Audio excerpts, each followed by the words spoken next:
I call the October 21st, 2025 regular board meeting of the Glencoe Park District to order. Lisa, please call the roll and state the time. Great, it's 7 p.m. Commissioner Kobe, Here. Commissioner Weifman, Here. Mr. Hazen, Here. and Commissioner Guzman is absent.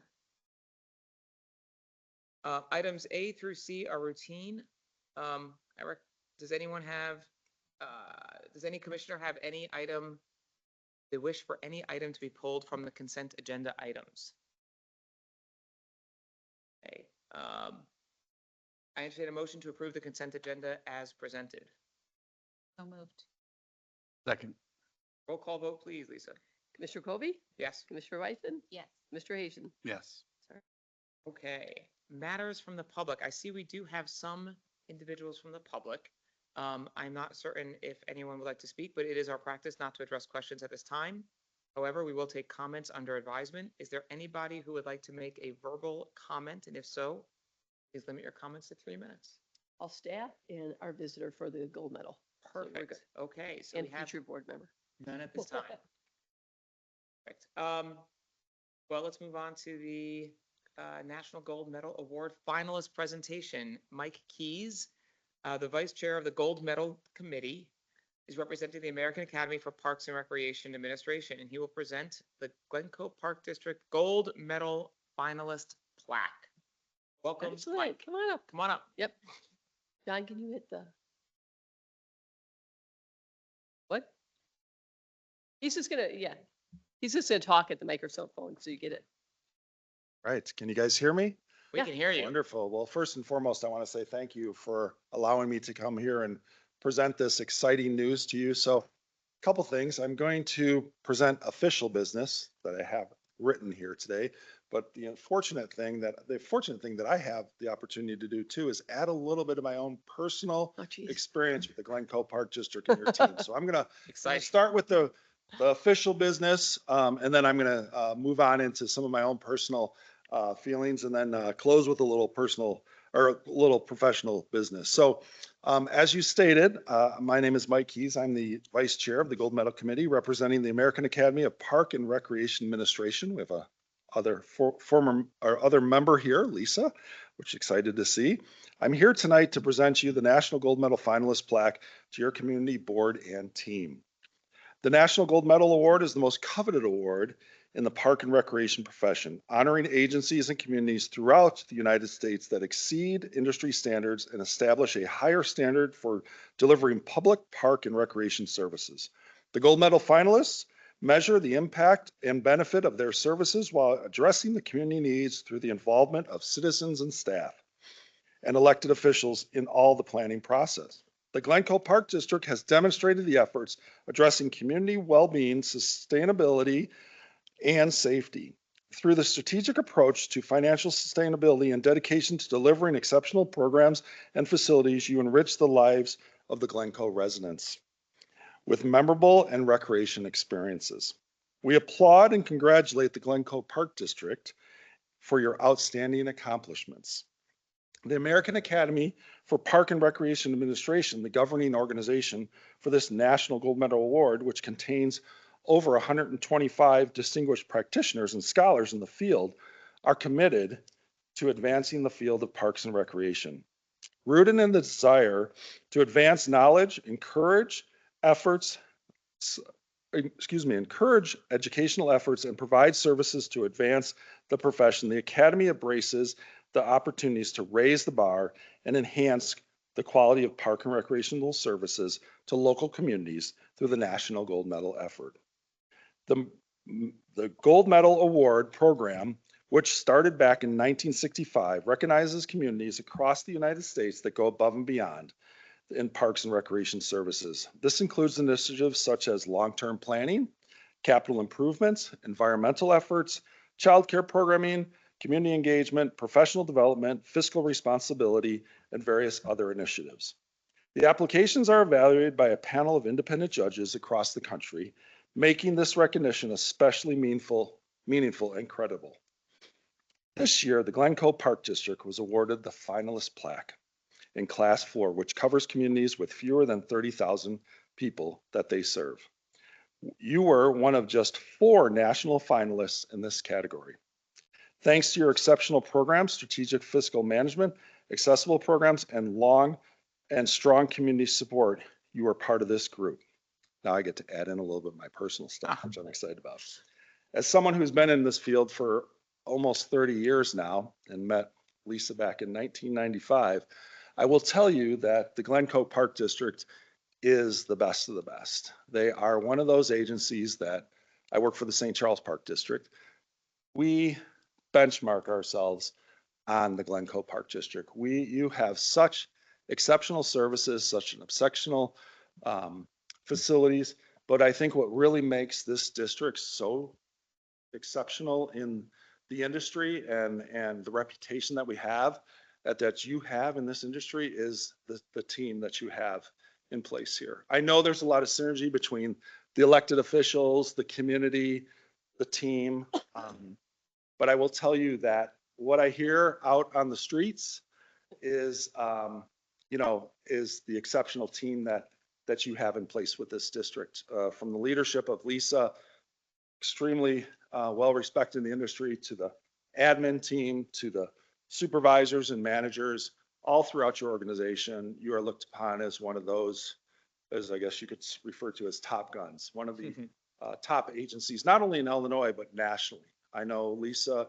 and Bobby, the rest of the crew, they all get, John, Kyle, I know they get a lot of calls on, hey, what are you doing? How are you serving your community? Because you guys seem to be doing it right. So I want to commend you as a professional in the industry for almost 30 years now. That reputation that this district has is outstanding. So I commend you for all that. Although you guys didn't win the gold medal this year, I do think it's in your future. I'm delighted to be part of this acknowledgement.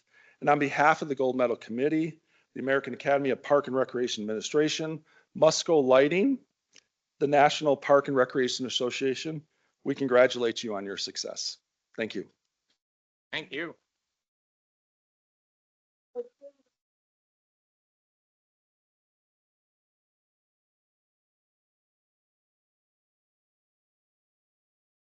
Perfect. Very exciting.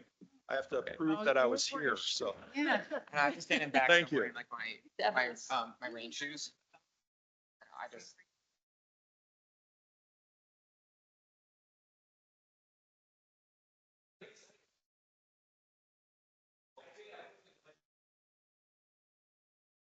Yeah. Yeah. No, they don't. Yeah. Okay, gather in closer.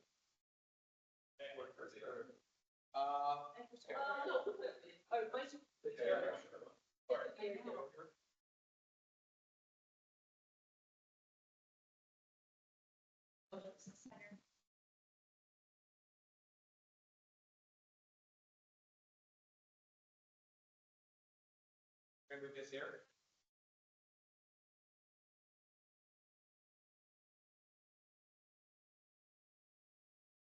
Thank you very much.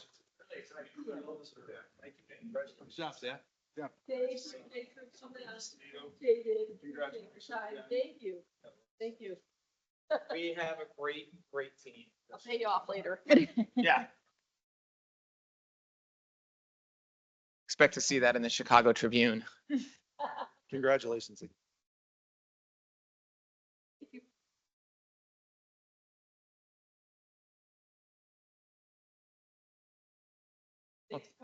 Yeah, Mike, thank you for making the effort to come out and present. Very much appreciated. Yep. Okay, our next item is the approval of Resolution 979, Carol Spain, Commissioner of Service. And although Carol cannot join us this evening for pretty obvious reasons, we want to present this former board president, Carol Spain, Resolution 979, acknowledging her service to the district. I'd like to read the resolution. Okay. Glencoe Park District Resolution number 979, a resolution honoring the commissioner service of Carol Spain. Whereas Carol Spain has given exemplary voluntary service as an elected park commissioner from September 20th, 2021 to September 2nd, 2025. Whereas, in recognition of her commitment of time, energy, and expertise to the betterment services and facilities of the district. Whereas, during her tenure, she served as president from 2023 to 2025, as well as Glencoe Plan Commission representative. Whereas Carol's contributions to the redevelopment of Glencoe Connect Glencoe Trail, Veterans Memorial Park, Duke Park, Lakefront Park Playground, and Milton Park Playground provided an endless amount of joy and memories for the residents of Glencoe. Whereas her contribution to the construction of additional amenities to the district, including Weinberg Recreation Center and pickleball courts, providing recreation opportunities for generations to come. Whereas Carol is an avid supporter of the need for childcare to support women in the workplace, which was evident in her decisions during her tenure. And whereas during her tenure, the Glencoe Park District earned the Illinois Distinguished Accredited Agency Award in 2025 and the National Gold Medal Award for Excellence in Park and Recreation Management finalists in 2025. Whereas Carol was instrumental in the passage of a vital infrastructure improvement referendum for $14.7 million by 70% of the vote, which provides renovations to the park's maintenance facility, beach improvements, and needed park improvements. Now, therefore, be it resolved, the Glencoe Park District Board of Commissioners, representing all the residents of the Park District, recognize the meritorious service of Carol Spain and record it in the permanent records of the Glencoe Park District for all to see. This resolution shall be in full force and in effect immediately upon its passage. Adopted the 21st day of October, 2025. We have to vote on this. Do we vote on it? We do. We do. Yes. So if you go to, I would like approval of the approval of Commissioner Service Resolution. I entertain a motion to approve Commissioner Service Resolution number 979 for Carol Spain. So moved. Second. Discussion? Sir. Commissioner Kobe, Yes.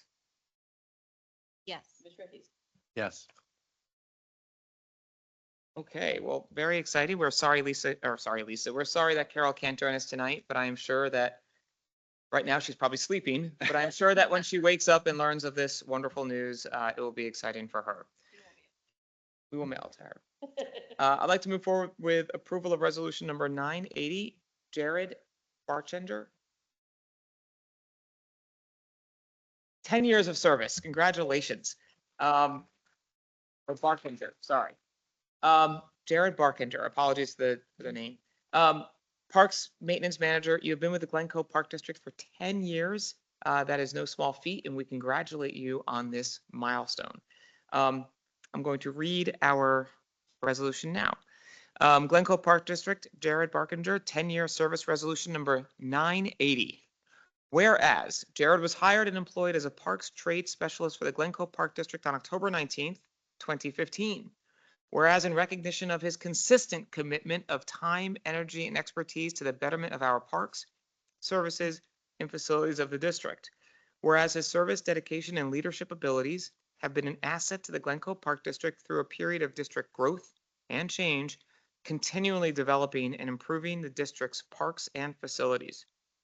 Whereas Jared has been instrumental in working with the parks team in mentoring new staff and seasonal team members, fostering a culture of teamwork, and providing critical training, including tree removal, equipment operation, and severe weather response.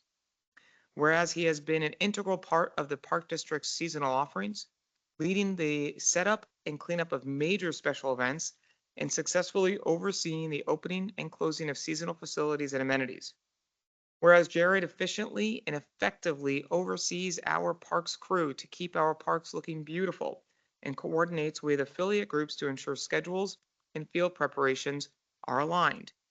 Whereas he successfully supports the green team, leads sustainability efforts in the district, and has implemented a tree care management plan, tree planting plan, and is working to become a certified arborist. Whereas a certified playground safety inspector, former safety committee member, and trained operator of countless machines and tools, he has ensured safe and inclusive spaces for all ages and abilities. Whereas Jared has brought 10 years of experience, knowledge, and historical perspective to the district, and now, therefore, Be it resolved, the Glencoe Park District Board of Commissioners, representing all the residents of the Park District, recognize the meritorious service of Jared Bartender and records it in the permanent records of the Glencoe Park District for all to see. This resolution shall be in full force and in effect immediately upon its passage, adopted this 21st day of October, 2025. I entertain a motion to approve resolution number 980 for Jared Barkender, his 10 years of service as presented. Second. Any discussion? Yes. I'd like to say a couple words. So Perfect. I'm very excited to be here tonight to be part of Jared's 10-year honor. It's really pretty incredible just to witness and kind of see his commitment to the district, to this field, his care for his team and his craft, the amount of effort he puts into developing his skills and trainings and receiving those certifications and licenses is really commendable. I've been here for 3.5 years, and Jared was the parks manager when I arrived, and he was somebody I leaned on so heavily then and continued to do with his institutional knowledge and his practical skills. He really is the backbone of our operations. He's what keeps our parks and facilities looking so great. He's always balancing the the ongoing maintenance routines, the work orders, the neighbor we have to respond to. And it's just seeing him juggle all that in such a successful way is really something I'm super proud of. Most importantly, he leads by example. He's done an incredible job of creating a culture of teamwork and safety and pride within the Parks Department. And so very proud to have him as my Parks manager, and excited for these first 10 years and looking forward to everything that you have yet to come. So thank you so much, Jared. Well, I'm just going to say ditto. That's very, very nicely done. Since I have been here his whole tenure, it's been a pleasure watching you grow as a professional. First of all, I can't believe it's 10 years. And if you didn't know, Jared's dad worked here. He retired, and then Jared, we found wow. stole him from Des Plaines, I believe, right? Des Plaines, where he was there before. And he's grown such a great professional. His dad was here for 35, 40 years. 41 years, and we expect the same from you. So, Only yeah, 31 more to go. but very proud of everything he does. It's not an easy job, and you make it look easy in a lot of ways. So appreciate all your efforts and your time here at the Park District. Thank you. Yeah, on behalf of the residents, it's amazing what we hear, I think, as part of the board, about how incredible our parks are maintained, our facilities are operating. Of course, we hear complaints here and there, but that is far fewer than the incredible amount of accolades that we receive. Whether it's Duke Park, making sure that the facility is up and ready for our incredible children who play there, the beach, Weinberg, all of our just incredible assets that we have. Everyone in this community is just grateful for the work. They don't all know what it takes behind the scenes. Most of us don't know what it takes behind the scenes. Obviously, you put in tremendous effort with Kyle to make these things run. And quite frankly, if they didn't run smoothly, we'd hear a lot more. So we don't hear that much on the negative side, and we just hear consistent positive things. So many thanks to you for making everyone here, healthier, better, enjoying the outside, and it couldn't be done without work from you guys. It just really couldn't be. So many thanks. Okay, So, we have to present. let's present the plaque. Oh, You? Good. no, you. Me? Okay. Let's present this plaque. Forgot we did this morning. Okay. Your dad had 4 of these up there? Good question.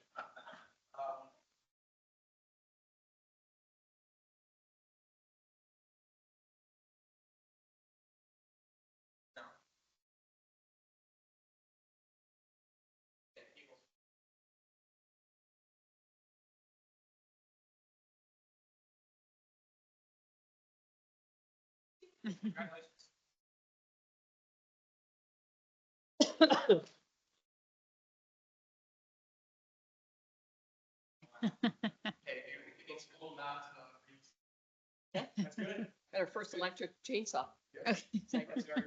Very Things we exciting. get excited about. Yeah. Does it make a noise though? Does it make a noise, the electric? I didn't ask that question. The chain makes noise, but that's about it. That's So you it. don't have to wear earplugs or anything. But it's Oh. back here today. Oh, Just please make sure to continue to wear eye protection. okay, we should take the vote. I'm sorry. Okay, well, let's, We now just that, have to do- yeah, let's vote real quickly. So So, Mr. Kobe, absolutely. you're right. Yes. Mr. Hazen. Yes. Okay, well, thank you so much for coming tonight. Okay, at the last meeting, the board came to a consensus to elect Meg Cummings to fill our vacant board position. Very excited that Meg is here. So I would like to entertain a motion to appoint Meg Cummings to fill the vacancy on the Glencoe Park District Board of Commissioners. So moved. Second. Okay, roll call vote, Lisa? Mr. Kobe. Yes. Yes. Mr. Hazen. Yes. Okay, well, that is exciting. Let's take the oath of office. So Lisa, as board secretary, will administer the oath of office to Megan. Megan, please come to the front, and Lisa will read the oath. We may do a little bit of a photo shoot as well. Oh. That is, She just whips out the name thing. yeah.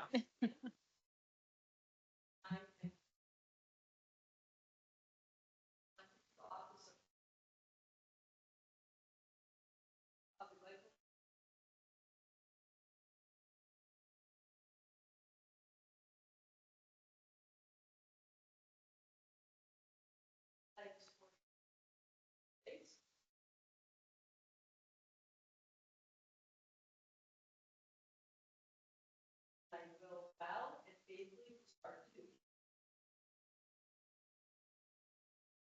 of the office of park.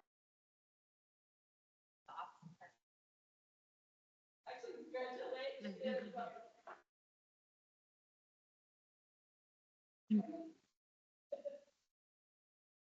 All right, you can take a seat right there. Yes, join us, Meg. Welcome, welcome, welcome. We are very excited, and I think everybody in Glencoe is going to be a recipient of your enjoyable and knowledgeable experience to bring to the board. So welcome. Absolutely get a lot of calls. You got Megan? Great job. Excellent. So.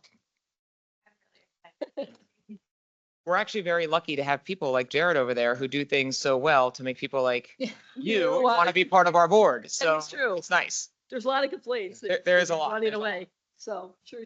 Okay, well, let's get back to our agenda. We're going to have a presentation and discussion of the camp report. This is the presentation of the 2025 summer camp report. Andrew, Emily, and Adam Wool, along with Bobby Collins, will present the report and answer any questions. Thank you for joining us today. Okay, good evening, commissioners. Tonight's, we're obviously talking about the 2025 summer camp report. Want to introduce some of my incredible team on the recreation side who made the incredible camp summer happen. So firstly, Emily Holmberg, who's our program manager. She was new this year. She oversees our youth camp programs. She also oversees art programs and Kids Club, which is our large after-school program. Andrew Valette, he's in charge of our teen camps and also oversees our athletics programs. He oversees Action Quest, which we'll be talking about tonight. Then Adam Wall, who you may have met before, who's our Assistant Director of Recreation and Facilities, who filled in running Kinder Corner, Sun Fun, and Camp Adventure this summer. So here's the team. Thanks, Bobby. So we're gonna have a jam-packed agenda here. We'll try to keep it brief, but give you a good summary of our operations. So we'll look at summer camp, our staffing and training. We'll look at our preschool camp overview, our youth and teen camp overview.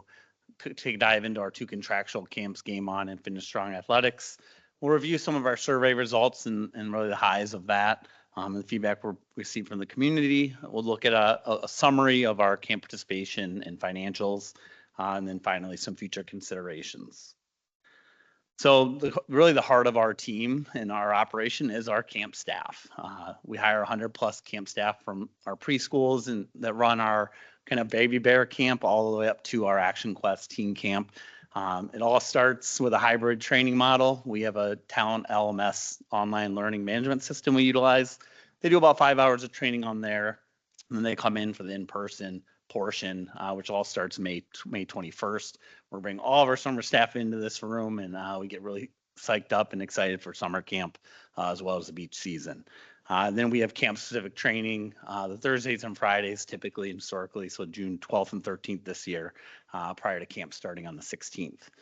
Recruitment, we do a variety of different avenues to try to recruit new staff, obviously social media and marketing campaigns, but also attending job fairs. So we tend to go to the New Trier and Loyola job fairs, where the bulk of our staff come from. We also see staff come from some neighboring communities such as Winnetka, Highland Park, Wilmette, Evanston as well. We have seen a nice turn in the job market. So we are getting improvement on the type of candidates, quality candidates, and we're able to be a lot more picky in getting people that really want to be there and make sure our camps are running successfully. I'm going to turn it over to Emily. Emily's covering for our preschool. We offer 4 preschool camps that range from under 2 with a guardian up to 4 years old. These are half-day programs that are classroom-based. With it being classroom-based, the enrollment is limited to the amount of classroom space that we do have. And we follow DCFS ratio, so that also leads into the enrollment. With our preschool camps, we offer great socialization opportunities and we expose them to new adventures. They get visits from entertainers, tots and tunes. They do walking field trips to our local parks, as well as 2 new events that we had this year. One was on the 3rd of July, and the other one was called Doodle Dens, where they got to bring lots of creative artwork out into the space using large pieces of cardboard. With our preschool enrollment, with the half-day option, we have found decreased options and want for the half-day programs. A lot of people wanting the full-day daycare options. With our preschool, we did intend and budget for that, seeing that the trends were going that way. We were prepared for that. With our youth camps, we have Kinder Corner, Sun Fun, and Camp Adventure. Kinder Corner is newly placed with the youth camps. Previously, it was looped in with the preschool camps. That is kindergarten age. Sun Fun is 1st and 2nd, and Camp Adventure is 3rd and 4th. This is our 2nd year aligning the camps with District 35. So these are all incoming ages. So incoming kindergarten, incoming 1st and 2nd, and incoming 3rd and 4th grade. This puts them with their future classmates. Kinder Corner is now removed out of the classroom of the preschool and brought out into the camp space.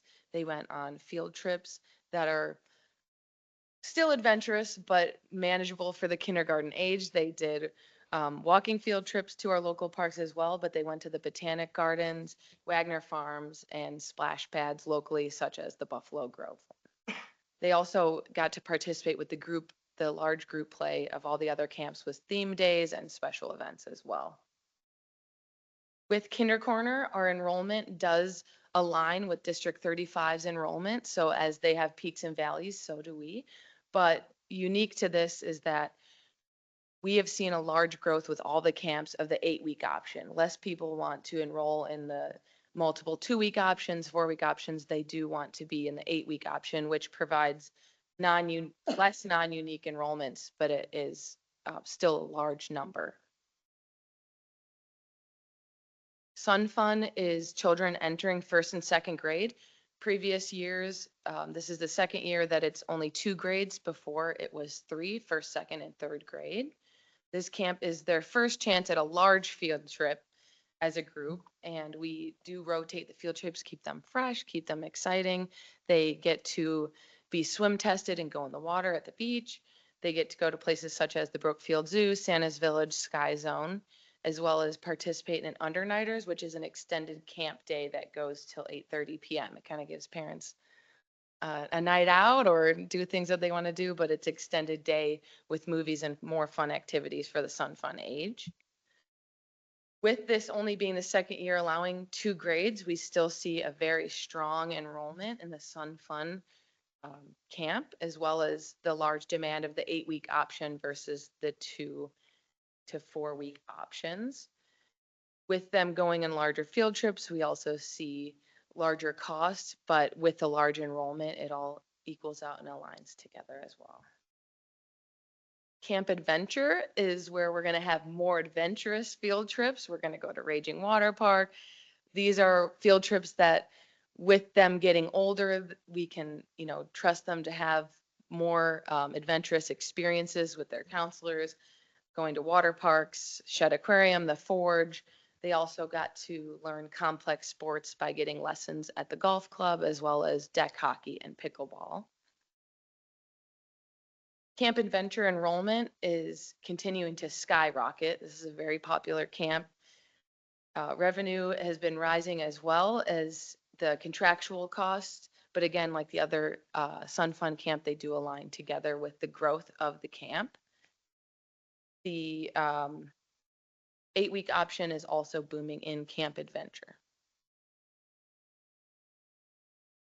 We have 2 teen camp options, Counselor in Training and Action Quest. The Counselor in Training is our program from 7th to 10th grade students. This is where they are enrolled in camp, but they get more responsibility. They act as junior counselors in our program. They get leadership skills and communication skills working with a team. They do serve Kinder Corner, Sun Fun, Camp Adventure, and preschool camps. With the preschool camps, the half-day option was not popular for also the CITs. They liked to do the full-day camps, which we will be sunsetting CITs being in the preschool program this next year. The full-day option is where most kids want to be. The Counselor and Training Program is a great pipeline to be our future counselors. A lot of our leadership staff and all of our camps were actually formerly counselors in training. The enrollment in the CIT program is steady. We've seen a slight dip in the half-day program, and again, that's why we're going to sunset that program with the full-day option being the most favorable. These students are very, very valuable to our program and being a nice extra set of eyes along with all the other counselors and them gaining their leadership skills. They also actually go through performance reviews during the sessions so that we can give them pointers on how to be better leaders.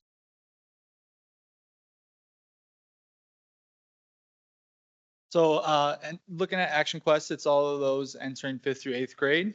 We're located at Weinberg Family Recreation Center. New this year, we added one more trip. So we were on site one of the days on a trip, field trip 3 days, and then we spent 1 day at the beach. A couple new trips that we did this year were iFly and Chicago White Sox, which were well received. Enrollment has slightly dipped. Historically, participants have favored 1 week options. We are now seeing a trend toward longer 4 to 8 week sessions. In 2024, 1 week options was still accounted for the majority of the enrollment. Contractual expenses relating to field trips are rising, so we'll continue to monitor that while trying to create a memorable experience for the campers. Diving into our contractual specialty camps, so we have Game On and Finish Strong Athletics. Game On is a girl-specific camp, and then Finish Strong Athletics is a boy-specific camp. Looking into Game On, so they served K through 8th grade, and it again is a girl-specific camp. They were located at Watts Park. They utilized a couple rooms in Weinberg, and then also South School Gymnasium and cafeteria there. One of the things that Game On was unique with was their extension camp. They offered an extension week for families that wanted to extend the summer camp for the season. Enrollment continues to trend positively with 628 non-unique enrollments. Last 2 years, they have offered 1 week options, which allows for the flexibility with those families. They do serve primarily non-resident enrollment, so that's also a thing to highlight as well. Now looking at Finish Strong Athletics, which is again the boys specific camp. They serve grades 1 through 7. A unique part of their camp was they offered express and door-to-door busing for campers. And as part of your registration, lunch was included with that, so that was well received by families. They were located at Berlin. They utilized the GYS building and Central Schools gym. So this was the first year we offered Finish Strong Athletics. Enrollment was strong with 628 non-unique enrollments. Again, they serve as a contractual provider, primarily non-resident. So that was a great first summer with them.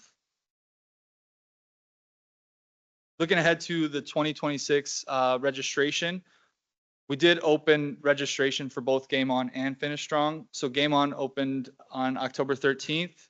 And as of today, they have 148 total enrolled, which revenues 140,000 for them at the moment. Registration opened October 3rd for Finish Strong, 371 total enrolled, and roughly $817,000. Within Finish Strong, the first 5 minutes, we did see 135 non-unique enrollment within the first 5. So that was well received from them. That, just to make sure everyone's understanding, that's revenue to them, not necessarily to us, right? Yeah. So, Percentage of that is Yeah. 25%.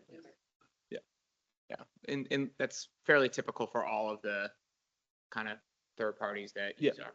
And you'll notice it's almost double what we did last year, and we're not even into next year yet. So that camp obviously was very well received. Yeah. And we were aggressive with the budgeting based on, what the contractor thought the program would. They were probably just a little bit optimistic.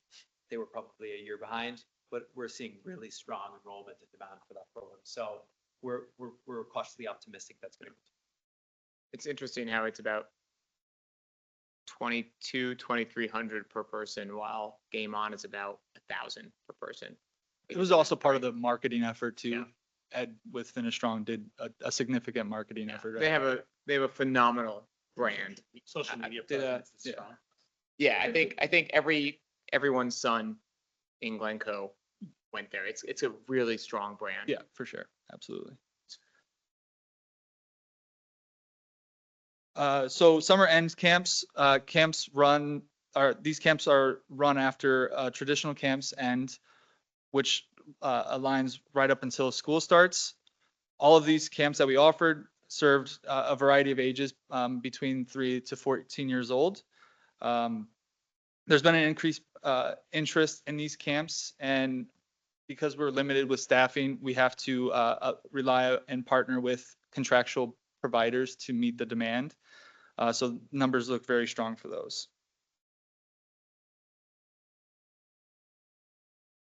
All right, so I'll get to review some of the great feedback we provided. So annually, we do a survey through SurveyMonkey to get feedback from our participants on how their experience was the summer, from a review of staff to the activities we provide, value in relation to fees, and so forth. This year, we had 91 camp families complete the survey, slightly dipped from previous years, but still in line with the historical numbers. Overall, the responses were very positive, as we'll review here in a moment, with very few unsatisfactory responses. This is one that I'm most proud of, and I think that's why we're seeing the bump in people signing up for the 8-week option, because the value of that camp in relation to the fees is really phenomenal. 97% of the people, even across the last 3 years, you're seeing 90, 93, 95% plus saying good to excellent on the value. So that's something we really hang our hat on, that we're providing an exceptional program for an affordable price. Again, would you register your child for camp? Obviously, it's down from 2023 a little bit when you have 91 people, responding, percent or so per person. So 89% said, yes, we're going to register our kid for camp again next year. Looking at staff, this is pretty incredible too, looking across the board compared to even last year to this year. I think we have one person this year that said camp was fair or poor. Everything else was 99% or higher on the good to excellent. So that's something we're extremely proud of with the perception that the staff do, from camp staff to the registration team to our management team as well. So it's something we continue to hang our hat on. As far as camp satisfactions, looking at operating hours, what activities we provide, the registration process, again, we continue to see this trend of, 95, 96, 97% saying good to excellent across the board. Looking a little more on the enrollment and financial side of things, obviously we saw another big jump from 2023 to 24 and 24 to 25. Obviously, some of this is attributed to the addition of Finish Strong Athletics with their 300 plus enrollments that they had this last year. But we are seeing an upward trend across the board in gravitation towards the full 8-week options, which obviously is going to also diminish our total enrollments as well. These are non-unique and obviously don't include the aquatics and sailing. The next set of slides just give you kind of a snapshot of where our enrollment's coming. This does not include our Finish Strong and Game On participants. We can see 80% this year, around 80% last year. Our Glencoe residents, whereas about 20% or a fifth are coming from our neighboring communities. We pull out from South Highland Park, Winnetka, that come in and utilize our camps, and obviously they see the value of what we're doing. A snapshot of the overall camp financial trends. So we are north of $2 million. That's over doubled from where we were at. We were under $1 million in 2022. It's something that's really phenomenal to see.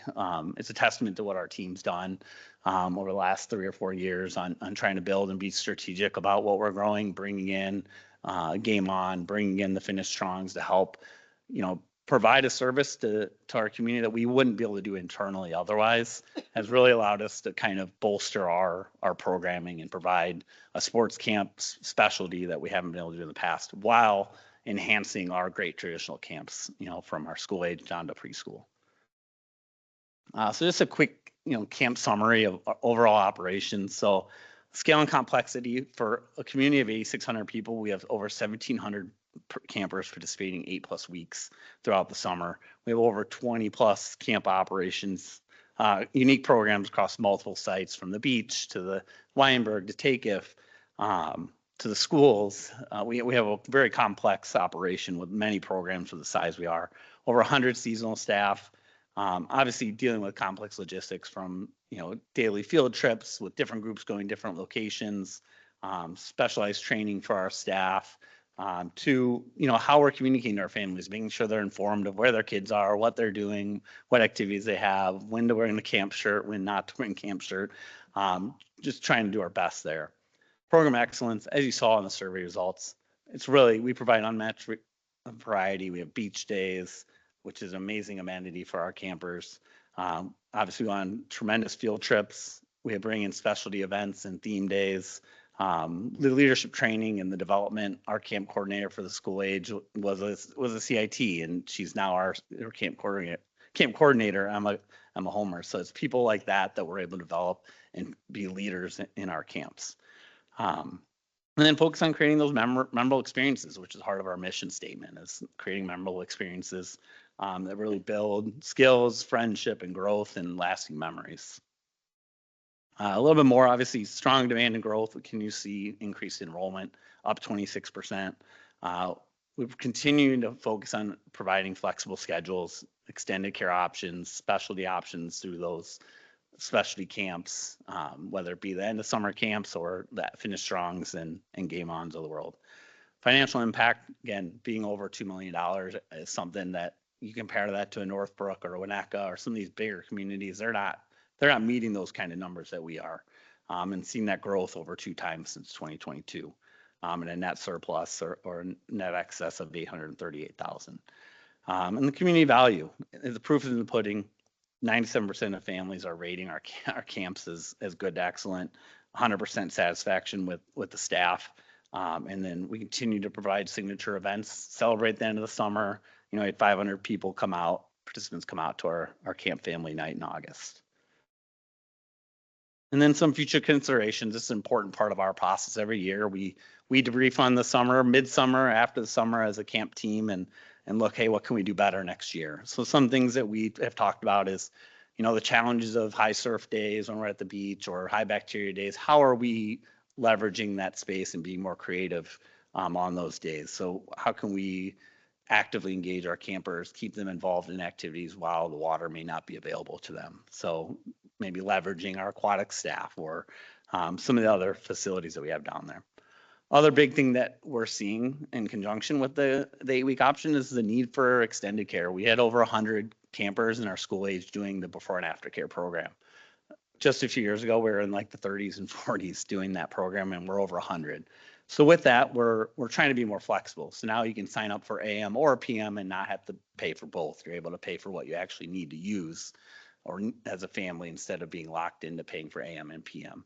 This also opens up the door to be able to expand it. So now we're offering the AM, PM, or planning to next year.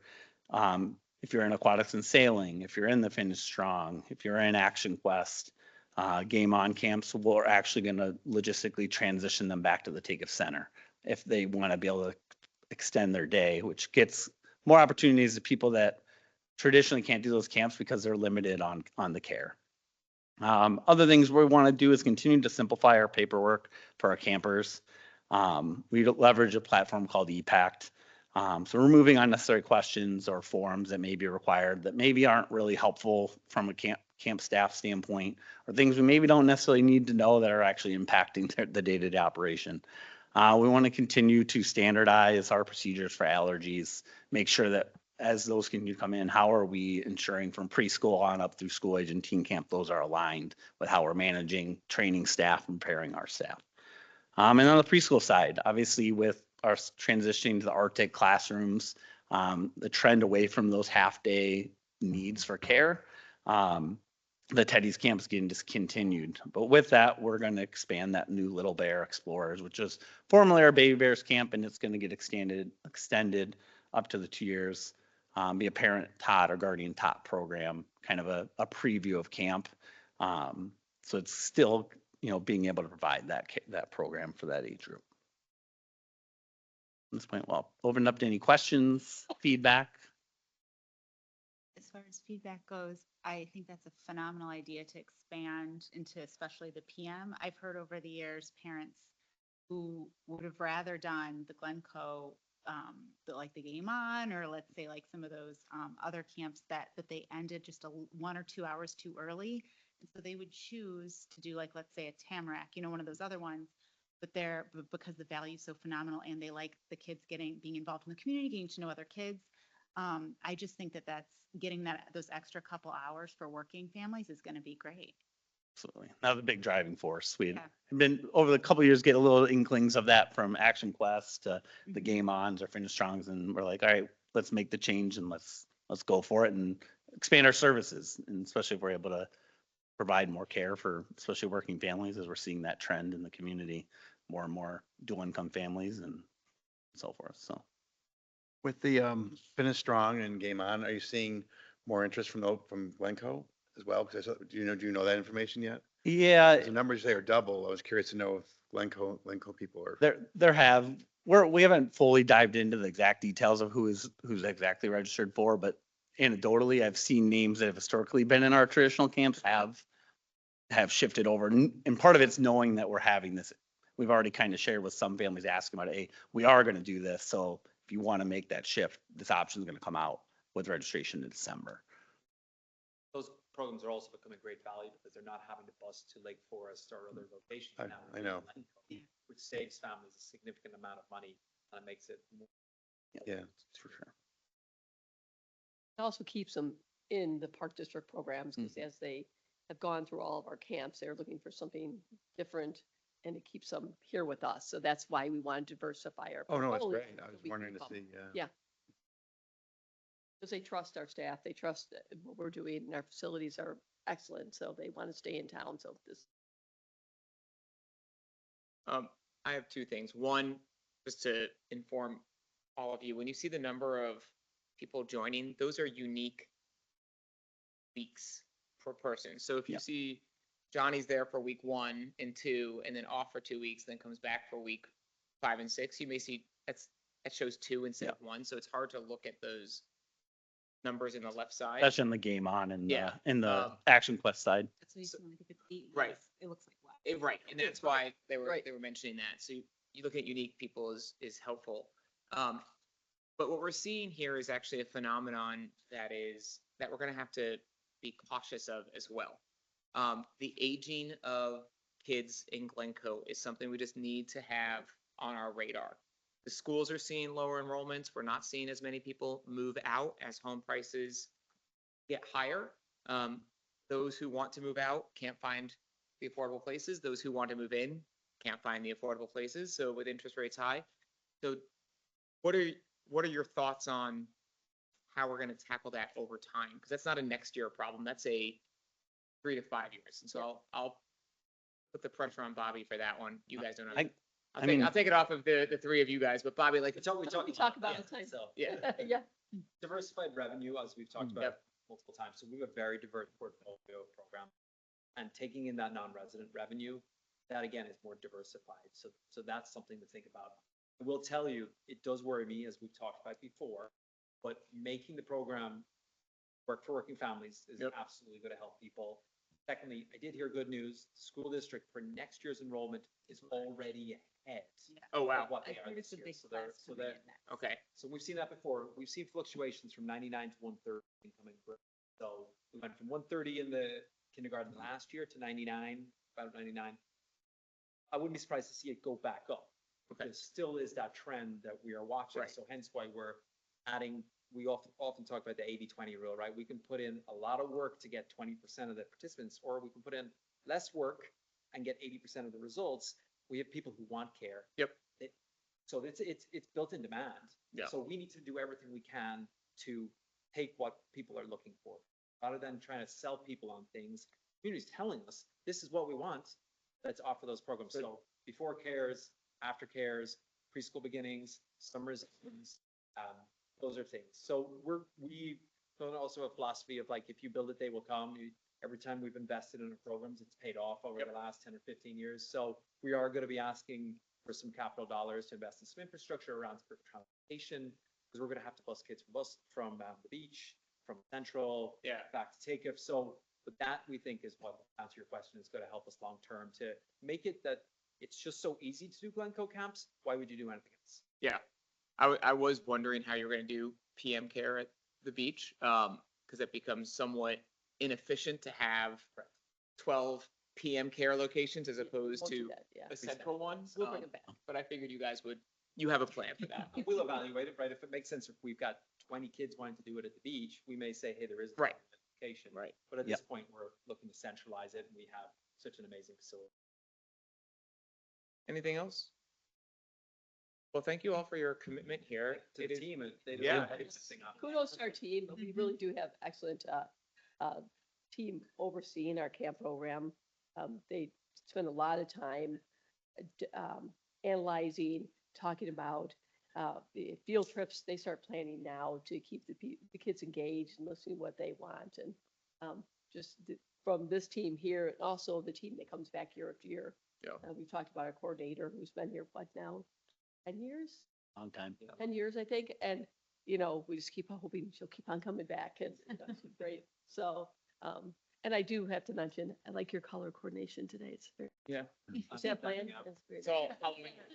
Bobby's, doing. Very nice. But thank you for a great summer. I always say I gauge it by, how many phone calls I get. I had no phone calls this year. So that's huge. It says that they're proactive, not reactive to situations. And that's huge in the day camp. So kudos. Great. Thank you. Thank you. Thank you. Hey.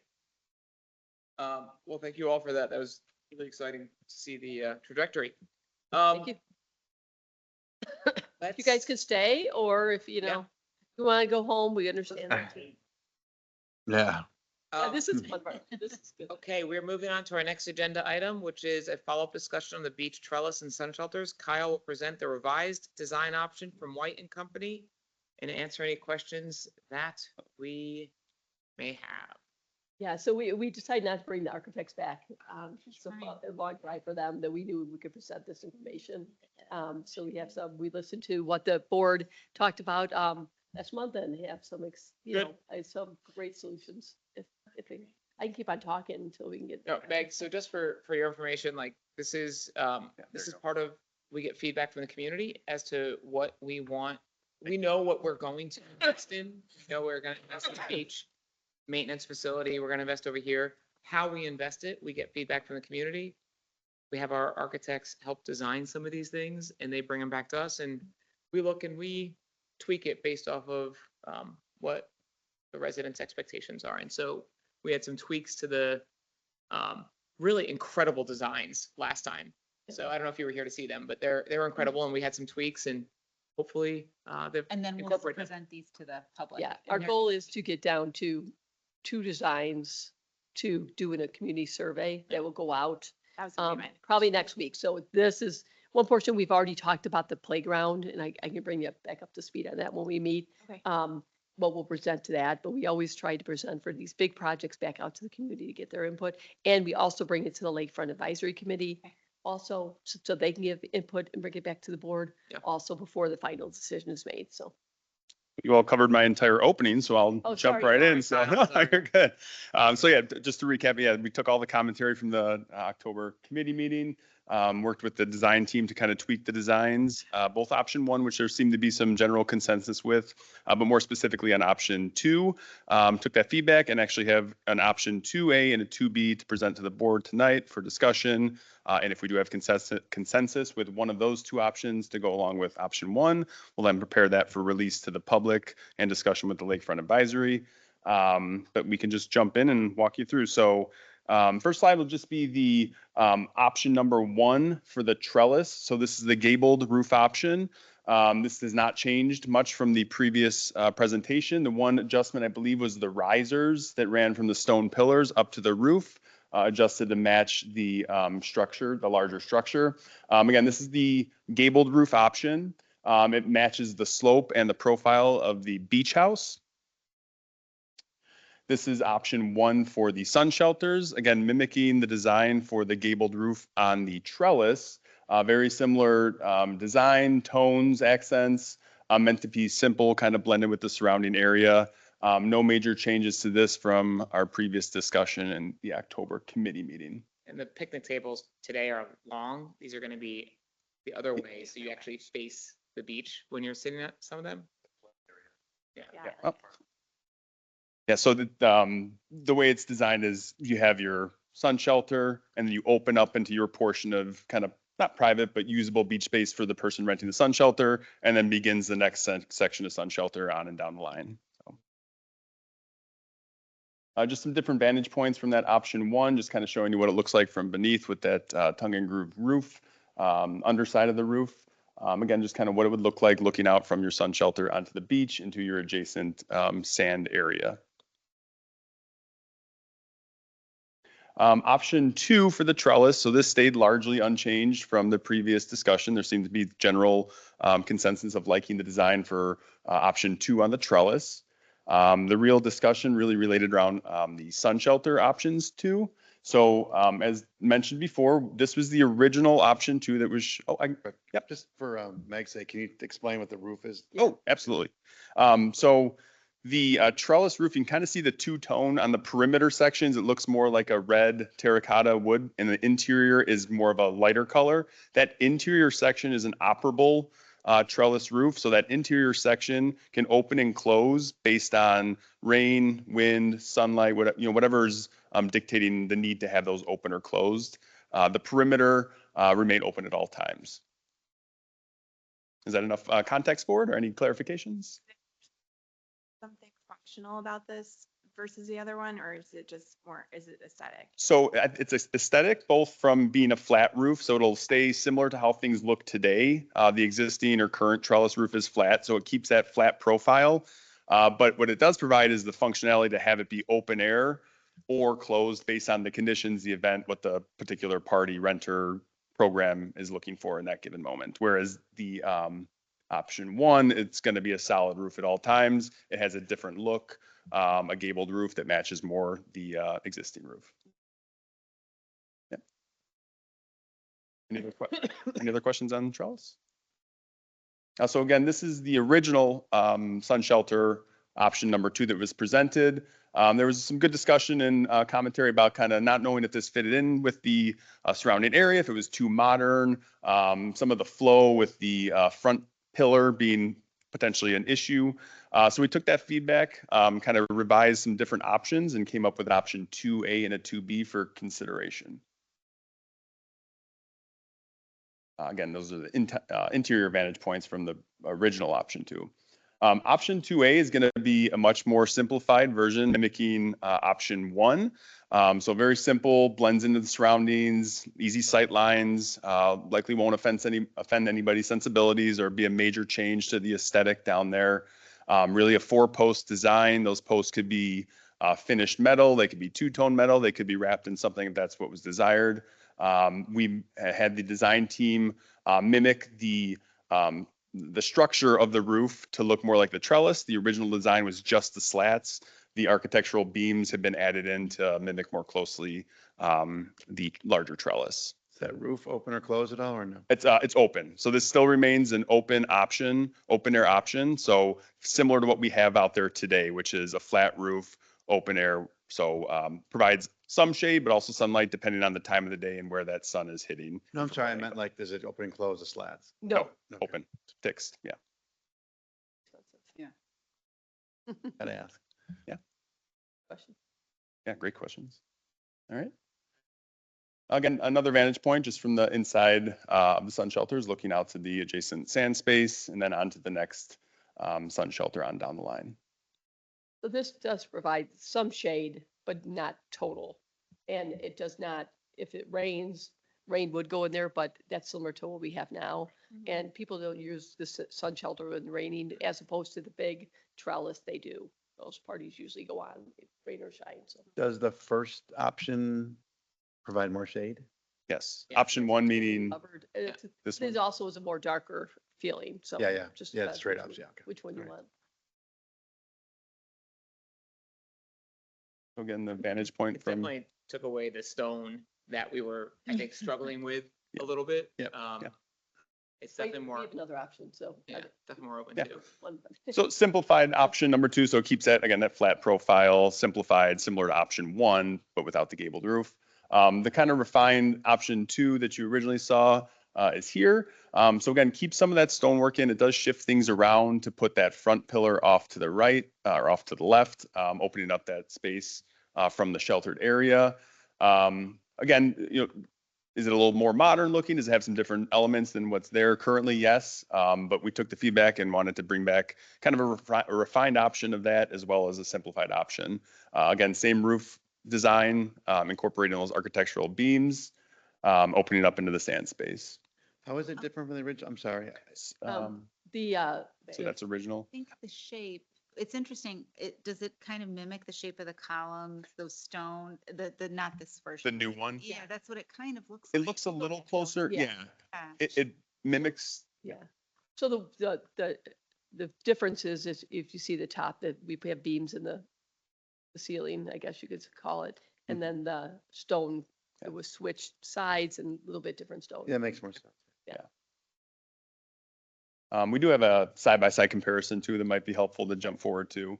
But again, here's the vantage point from sun shelter looking would be northerly to the repeated sun shelter layout. So here we're showing the concept option 1 on the left, 2A, which is the simplified with the flat roof, and concept option 2B, which is the refined, more modern looking option 2. I do have another slide that can show you the original 2 versus both of the option 2s. If that's helpful, I can jump to that. Do they have, because at the last meeting, they had showed a picture like from far away, you can see the whole profile. Did they do that for these 2A and 2B? I do not have that. I could, if you want, I could jump back to that original just to see. The profile remains the same. It would just be that stone. Yeah. But that's certainly something if the board settles on a design they like that we could have incorporated into a community survey so they can It's see good for that. the community survey. Yeah, absolutely. If it's useful, we do have original option 2 versus 2A simplified and 2B, call it refined, kind of all sitting side by side. If that helps kind of draw your eyes. Again, looking for consensus if there is consensus or if there's more commentary tweaks that we need to make, we'd love to know that. So Kind of. help me out here since I'm not the most architecturally savvy individual as I think about some of our new people on the board. What do the stones bring for us? Like, I kind of like the fact that there's a back. It, identifies it a little bit more. I'm trying to figure out whether I like or don't like the stones. I don't think I feel strongly about it. I actually like the fact that we're not using the stones as the partition. I like the stone on the left and the back as opposed to on the right where it was originally. I'm just gonna point. Having it here. Yeah, no, is a fan of, yeah, it makes sense. But I don't quite understand, I would say. like, why stone as opposed, like, I think the question is, do you want to back to it or do you not want to back to it? And if so, is it stone the right thing? And I just don't know. I would also keep in mind, I mean, the rest to is- the bottom right-hand corner shows more of them in a row. You Yeah, have to remember, it's not just one. So remember, are you going to like 5 of those in a row? right. Would it look too busy then? You know, that would be, I guess, my biggest concern is that with all that stone, when you have 5 of them together, if it was standing alone, that's a different story. But when there's 5 together, It could be heavy. Like, it I'm a, looks heavy. Yeah, I'm a that's a good word. simple, like a simple guy, I think. So I like 2A a lot more than 2B, but there's probably value in having a back that someone sees somewhere, which we don't have today. I don't know if there's, because there's a lot of vegetation behind it. The Just- rendering may not truly show how close you are to the bluff and how much vegetation grows in there too. So there is a back per se. It's, set back behind the retaining wall. But you're not Sense. leaning against that, right? It's like. No, Push it. no. correct. Right, exactly.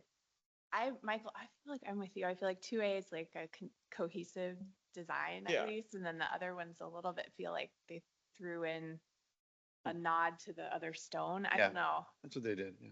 That's mean, what they're trying to do. It's They're probably what we trying asked them to mimic- do. Yeah. Yeah, no, and it's fine. And look, this is, we They're can, trying to mimic the big shelter. Yeah. I think we all struggled with the stone last time. Like, how do we incorporate the stone here? So if you're asking Michael Covey what you want to put in there, I would put in number 1.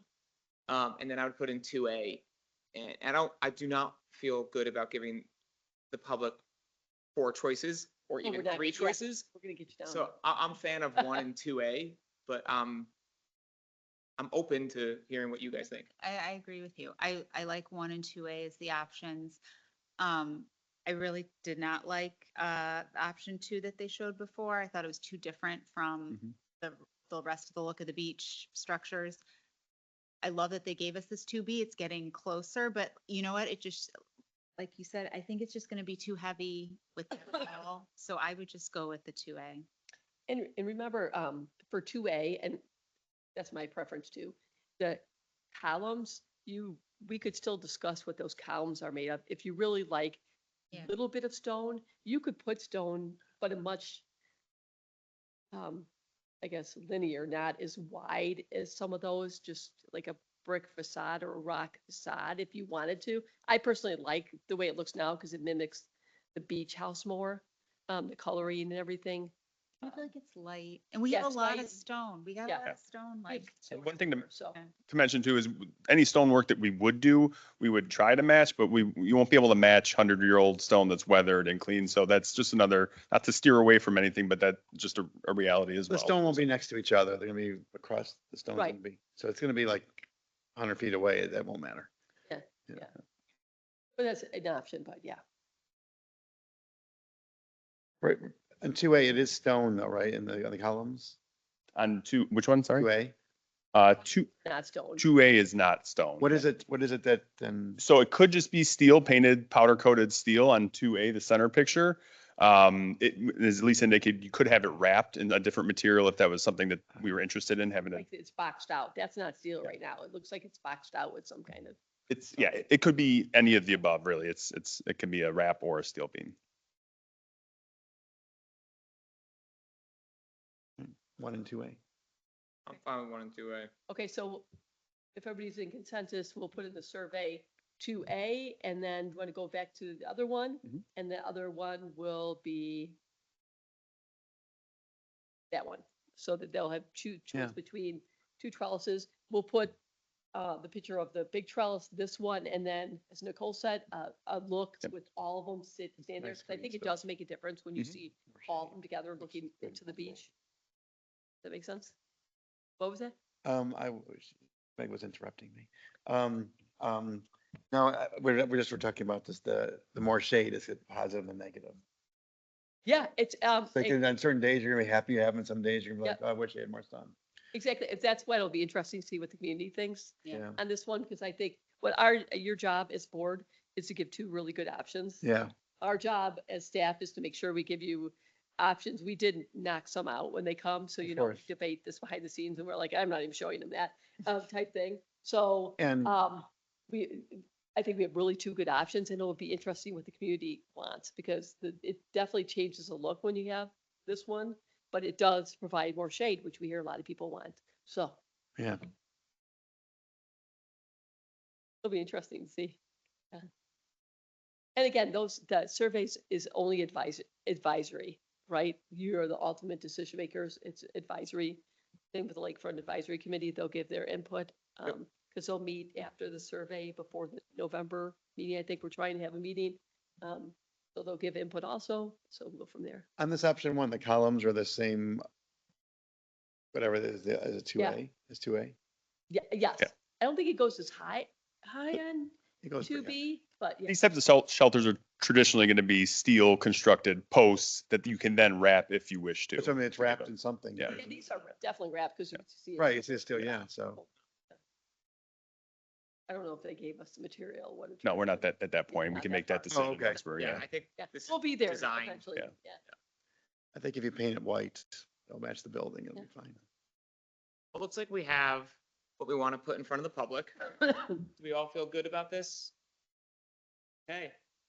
Well, job. thank you on behalf of us to you and to White for doing this, and appreciate you representing them here. Yeah. Looks like there's some good options for the public. Appreciate the feedback and looking forward to it. So thank you.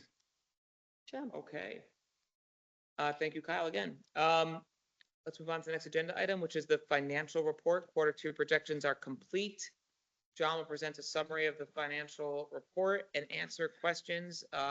It is available in the board packet. Get that to you, Meg, if you don't have a copy of it. She has a I copy. read She it. did. You are Come on on, top of it. Happy you're on top of it, Meg.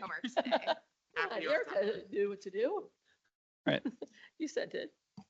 Good evening, commissioners. I see the financial report is a little further down on the agenda tonight, so we're just saving the best for last, right? So getting into our Q2 projections. So in lieu of our normal financial monthly report, I wanted to spend some time to review our projections. So just a reminder that our fiscal year end is February 28th. So these projections encompass the first 6 months of our fiscal year. So March 1 to August 31. So just kind of keep that in mind as we're looking at the numbers tonight. So this next slide here is just a recap of our budget timeline, which is really kind of morphed into a year-long process here. So we're currently toward the end of the blue phase, the number 2 blue phase. And this is where staff across the district have really been, this is where the meat and potatoes of the budget process, this is where, you know, the rec team, the parks team, that's where they've been spending a lot of time working through the detail budgets, really the nitty gritty work of getting into the account level detail and figuring that stuff out. Soon we'll transition over to our capital project fund specifics, which will be in the November or early December timeframe. And then we'll ultimately plan to present our first draft budget in early February. And then at the March board meeting, we ask for the board's approval of the budget document itself. And then at the April board meeting, that's when we have the budget and appropriations ordinance approved. So that budget and appropriations ordinance, that's what we need to legally adopt in order to be able to spend money on behalf of the park district. So again, we need to submit that BAO, that budget appropriation ordinance, to the county by May 31. So the approval in April gives us plenty of time to do that. On to the highlights of our Q2 projections here. So I know there's a lot of numbers up here on this screen here. And really what this is a 30,000 foot view of where we stand from a financial perspective right now.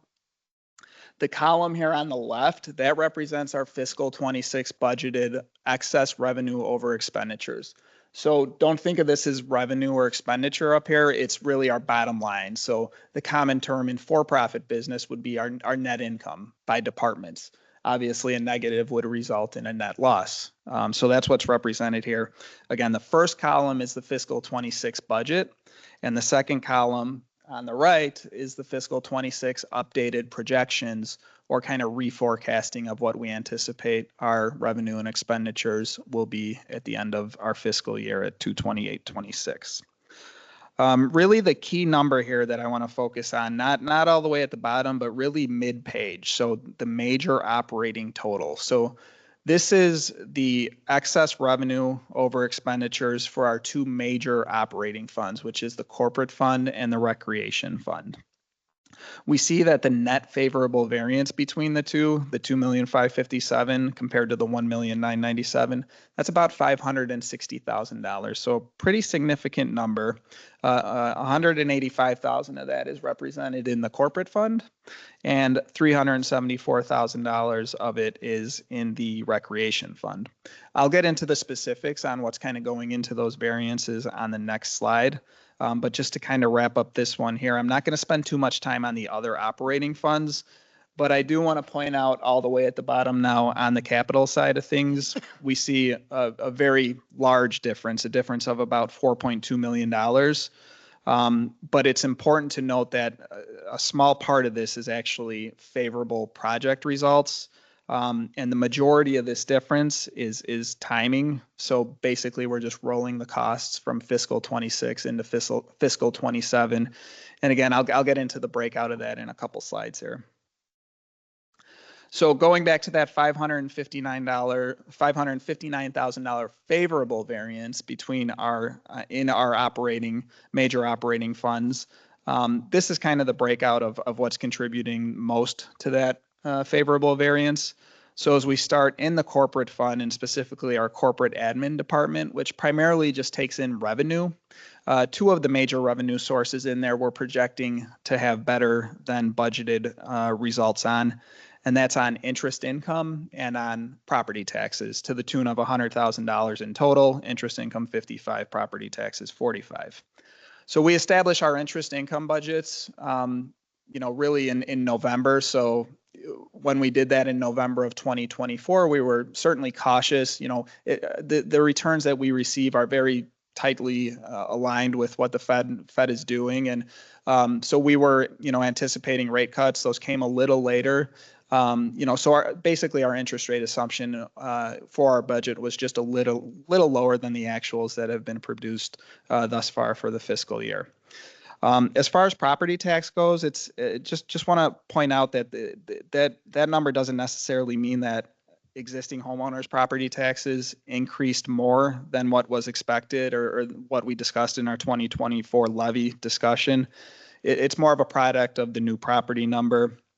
Remember from our discussion at the previous committee meeting that our budget and our levy are really, estimates until we're able to get what that final extension is. And we actually still don't even have the final extension, but we have a draft final extension. We'll hopefully get that final extension soon, but we're not anticipating any significant changes from that.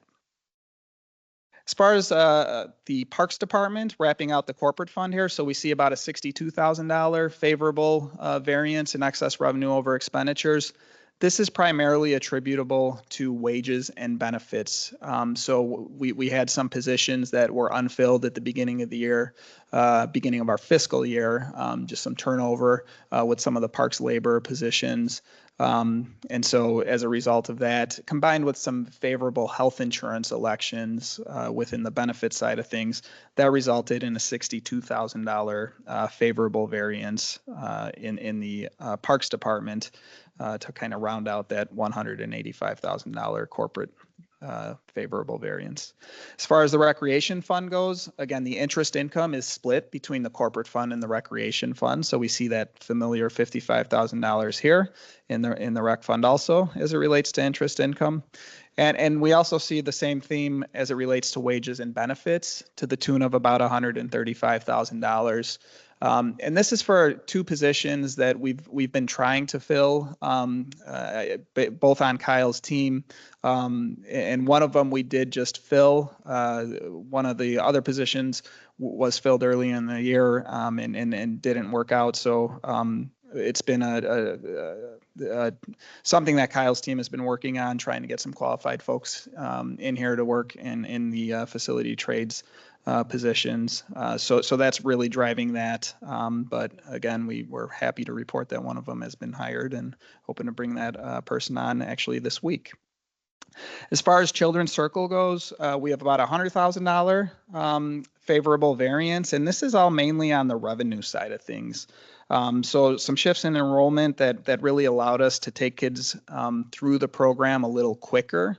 And that combined with, remember, we opened 2 new classrooms that Adam had alluded to in the camp discussion, the polar bears and the penguins classrooms. And there was obviously some estimates and projections being done there, and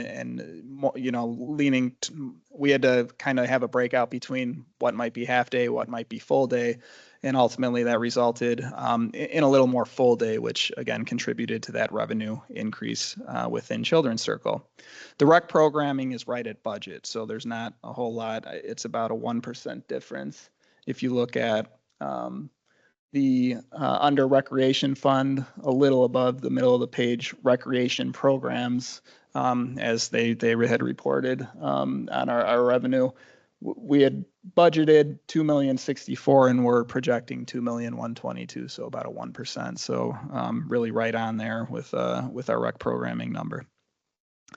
So I talked about that big $4.2 million difference in our capital project funds. And this next slide here just summarizes what the actual positive or negative variances are based on actual activity that we would expect. So this will not be necessarily rollover activity. And we see most our positive variances between the projects that have been done this year, the design on the maintenance center and the beach, Shelton and Milton construction, and ultimately the greenhouse, as Kyle had discussed a few meetings back, slight overage there on the greenhouse, netting out to $368,000. So that's part of that 4.2 million difference, but here's the large portion of the $4.2 million. So we had budgeted for the entire maintenance center and West Park project in fiscal 2026. Ultimately, that's going to be rolled forward into fiscal 27. So, rounding out that 4.2 million, 3.75 of it is ultimately rollover to fiscal year 27. Our master plan capital transfer. So the board approved in February a commitment of fund balance of $2,450,000 to be transferred to our master plan capital project fund. We did ultimately make that transfer to the master plan capital project fund. That's commonly referred to as Fund 69. So those terms are interchangeable if you hear them. We made that transfer to Fund 69 in July once we received our audited numbers and we're sure that we were good to go on those. So we'll be evaluating the transfer for fiscal year 27 that we would ultimately hope to make in July of 2026. That'll be done as part of our fiscal 27 budget process and will be presented with the overall budget document at the beginning of February. And just kind of last slide here, just a quick update on our property tax levy. So here we are toward the end of October, and we're still only about 50% with our property tax collections. And I bring that up for a couple of reasons here. So typically, Cook County homeowners are used to getting their second installment bill in the July timeframe around then. Obviously, those have not gone out yet. No homeowners have received their bills, which means the local taxing districts have yet to receive their distributions. That's squarely a result of a software conversion that took place at the county clerk's office that has ultimately delayed that. So we're really delayed in getting that. We would typically get a bulk of the payments in August, and we have not received any. And that's significant for taxing districts in Cook County overall, because December 1 is typically when principal and interest is due on your debt And a lot of those, well, all of those debt service payments are mostly aligned to receiving the property tax revenue. It's kind of how the schedule is set up. So it's left some districts in a pretty tough predicament. Where some are having to take out bridge loans. Cook County did offer a bridge loan program. There were certain parameters you'd have to meet to qualify for that.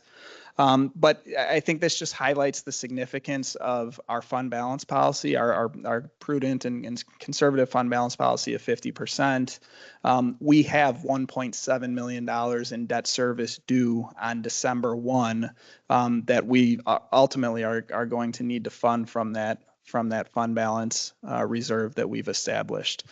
So, no need to take out a bridge loan or have to scramble to make sure that we're not going to default on our bonds, which would be a very significant compliance issue if we were to do that.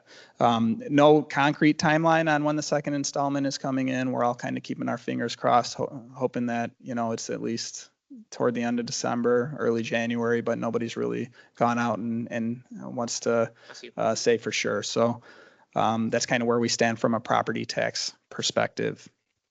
So again, this is just kind of a high level, quick update on our Q2 projections and where we're anticipating things being at the end of our fiscal year in February. So with that, I'd be happy to answer any questions that you all might have.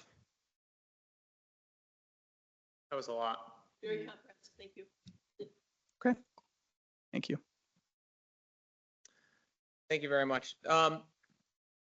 Appreciate all the hard work, John, and especially as you get some extra funds from our lovely referendum and planning all that. Let's move on to the executive director report. This is available in the packet, and Lisa will share the summary of the report and answer any questions. Yeah, I'm going to give a brief detail this lunch tonight, but I just want to highlight a couple things. First of all, if anybody would like to go to the IE, Thursday, November 6th. John, Kyle, and I will be attending that, but legal stuff with Park District. That's it. We also have the IPR conference coming up in January. So if anybody would that evening, Saturday, please let me know that one. We'll have to at the next board meeting. A delegate to go to the annual business meeting.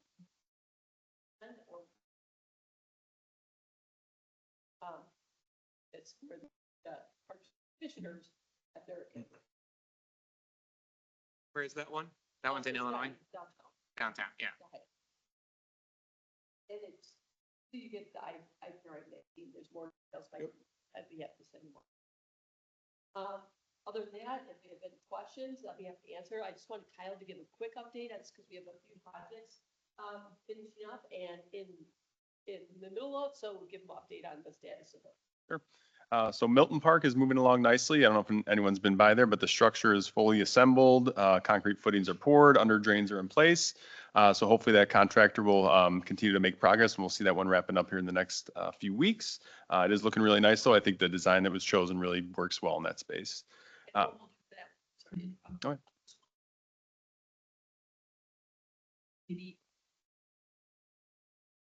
Something that we just, it has to be pop up. We don't. Yeah. Sure.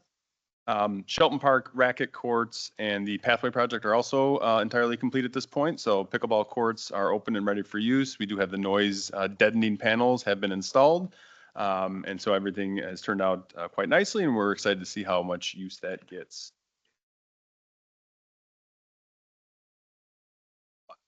So when I've seen them in action before, they definitely deaden, change the noise. The noise is never eliminated. For that location, I've gone by pretty much every day, Monday through Friday. I have not yet seen anybody using them, and I'm intended to kind of stand out there and observe. But I'm sure come spring and word spreads, we'll get a lot of use. So yeah, but yeah, that one is wrapped up. The greenhouse also over at Shelton Park, contractor dropped off his equipment late last week. Should be mobilizing tomorrow and breaking ground Thursday or Friday. So we'll start to see some action over there. Maintenance center and ball field here at Takeif. We have had the demo largely complete. We do have an MWRD permit delay that's taken place. So we're responding to those comments from MWRD. We have a conversation with the village scheduled this week to see what work we can keep moving forward while we wait for MWRD to give those follow-up responses. Ultimately, the goal is for us to get as much of this work done as quickly as we can, while internally we know that one of the key things is that ball field and that field area to get completed, wrapped up, and allow us to move into our spring and summer programming. So we'll keep you posted on where that goes. It seems to be a problem. Yeah. All districts that are in construction projects with the MWRD, they're just so far behind. In their review, it takes so long. So that's one of our issues that we're dealing with, and we're not the only ones. So So right, as of right now, we think that the ball field will still be able to be finished for spring use. That's our primary goal. I won't, say for sure that can happen, but that's what we're working toward. I mean, we're working towards getting this fully going and be fully complete, but we know internally that's, the backup goal. So. yeah, we really want that open in the spring. So let's go. And finally, congratulations to Park District and Erica was the team lead on our green team, but we are the IAPD Best of the Best Award winner for Best Green Practices, along with Glenview, Northbrook, and the Park District Oak Park. So that's a huge on our sustainability effort. So Very good. kudos to the team of doing that. We also have our Boo Bash on Friday night. If anybody would like to volunteer for that, we're still taking volunteers. So that's now I'm done. Perfect. Okay, well, thank you for that. Congratulations to the green team. Very exciting. Looks like we're on to number 14. Is that right? The truth and Truth and taxation. taxation actually is first. Okay, so item number 14 is the truth and taxation. I entertain a motion to approve resolution 981, truth and taxation as presented. Do I have to read this now, Lisa? Yes. The resolution number 981, Truth and Taxation Law Resolution, resolved by the Board of Park Commissioners of the Glencoe Park District, Cook County, Illinois, that passed upon the most recently ascertainable information. The following estimate of taxes to be levied is hereby made in accordance with Section 60 of the Truth in Taxation Law. 1. The corporate and special purpose property taxes extended or abated for 2024 were $5,591,199. The proposed corporate and special purpose property taxes to be levied for 2025 are $5,920,000. This represents a 5.88% increase over the previous year. 2. The property taxes extended or abated for debt service and public building commission leases for 2024 were $1,379,917. The property taxes to be levied for debt service and public commission leases for 2025 are $1,277,969. This represents a 7.39% decrease over the previous year. 3. Total property taxes extended or abated for 2024 were $7,063,544. The total property taxes to be levied for 2025 are $7,197,969. This represents a 1.9% increase over the previous year. 4. Based on the foregoing, a public hearing is required under the Truth in Taxation Law. The board will hold a public hearing on the proposed levy on November 18th, 2025 during the regular park board meeting. Passed on this day, the 21st day of October, 2025. Lisa, I entertain a motion to approve resolution 981, truth and taxation as presented. So moved. Second. Discussion? Okay, roll call vote. Commissioner Kobe? Yes. Commissioner Weisman? Yes. Commissioner Hazen? Yes. Commissioner Cummins? Yes. Okay. Nice. Next, as Lisa, this is for you. It's me. on I the get this one. Elections. All right. So we have the election of president and vice president. As board secretary, it's my pleasure to open up nominations for president of the board. Are there any nominations for president? I nominate Michael Cummins. Great. Can I have a second? Second. Any other nominations? Okay. Hearing no further nominations, the nominations for president are closed. Discussion if there, never mind, I don't need that. Okay. As board secretary, it's my pleasure to open nominations for vice president of the board. Are there any nominations for vice president? Yes, I'll nominate Nicole Reichman. Your Second. Okay. Any other nominations? Okay, hearing no further nominations, nomination for vice president are closed. I request a motion to approve Michael Covey as president and Nicole Reifman as vice president. So moved. Give me a second. There you go. Perfect. Oh, look, at you. Okay. You got your first second again. What you There got you to go. Nice job, Meg. Get a gold Roll pass. call vote, please. Commissioner Covey, Yes. Commissioner Reifman, Yes. Commissioner Hazen, Yes. Commissioner Cummins. Yes. Okay, Okay, motion passes. good. Congratulations, everybody. Congratulations. Great. Lisa, is there any other business? There's no other business tonight. Nope. Executive session, I don't think there's a reason to enter into a closed session. Nope. So I recommend entertain a motion to adjourn. The motion. So entered. So moved. So So moved. moved. Perfect. Second. All in favor? Aye. Aye. Woo.